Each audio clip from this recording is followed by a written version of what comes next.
the first day of a fresh new week. Of course, we have a slew of earnings lined up this week, but more importantly, we also have the RBI's interest rate decision as well as the August 7th tariff deadline, which is when all of the tariffs will come into effect. So an action-packed week for sure. But first up, let's take a look at how the Asian markets are doing this morning. Well, it's looking like a mixed screen for now. What's not doing too well is the Nikkei. That index is down almost 2%. Taiwan as well is down and out almost. We are seeing a very sharp cut here of almost 1%. Hang Seng, on the other hand, doing relatively better as compared to the other indexes. But on the flip side, when you look at Kospi, which is the Korean index, that is doing quite well. It's up almost 1%. So largely, the trading screen across Asia is looking quite mixed. But let's take a look at what the GIFT Nifty is suggesting for our own Indian markets. Remember, last week was absolutely dismal.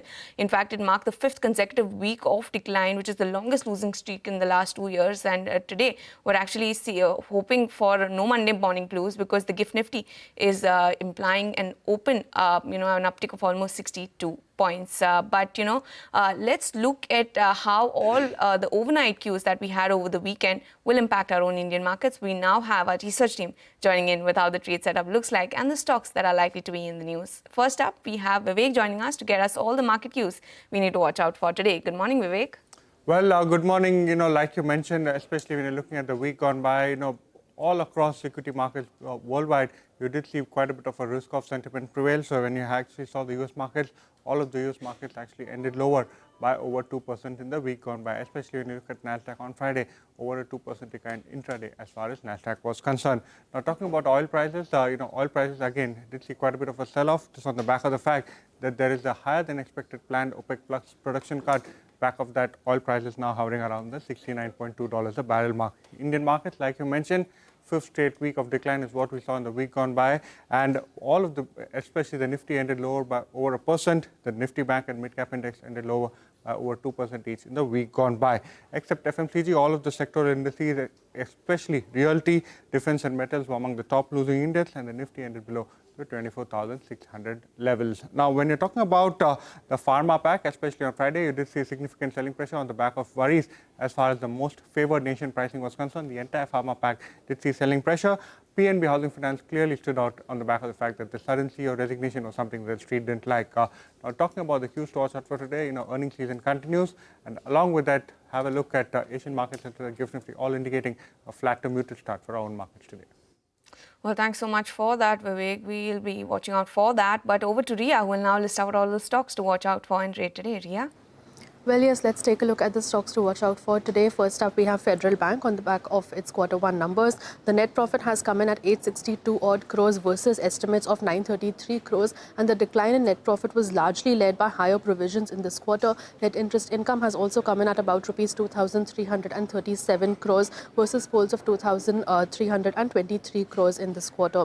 For ABB India, the margins have been weak at 13% versus 19.2% in the same quarter last year. Order inflow has also declined by 12% on a year-on-year basis, coming in at 3,036 crores in this quarter. For ITC, net profit has come in at 4,112 crores, slightly below estimates. Revenue, although, has been above estimates, coming in at 9,749 crores. For Tata Power, in Q1, net profit has seen an increase of around 6.5%, and even the revenue has gone up by 4.6% compared on a year-on-year basis. For Honeywell Auto, the net profit has gone down by 8.7% on a year-on-year basis, although the revenue has jumped up by around 23.2%.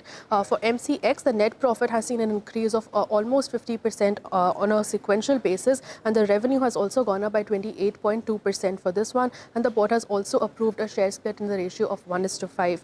For LIC Housing Finance, net profit has gone up by around 4.5% on a year-on-year basis. Net interest income has also gone up by around 3.9%.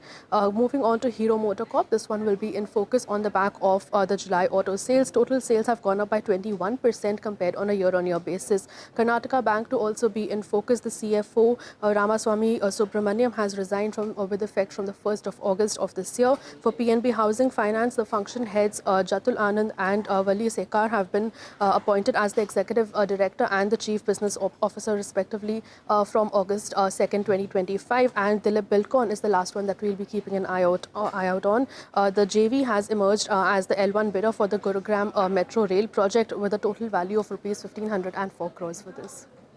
Well, thank you so much for that, Ria. Lots of stocks to watch out for. And finally, we have Sudarshan joining in with cues from the F&O space. Sudarshan, what are we watching out for?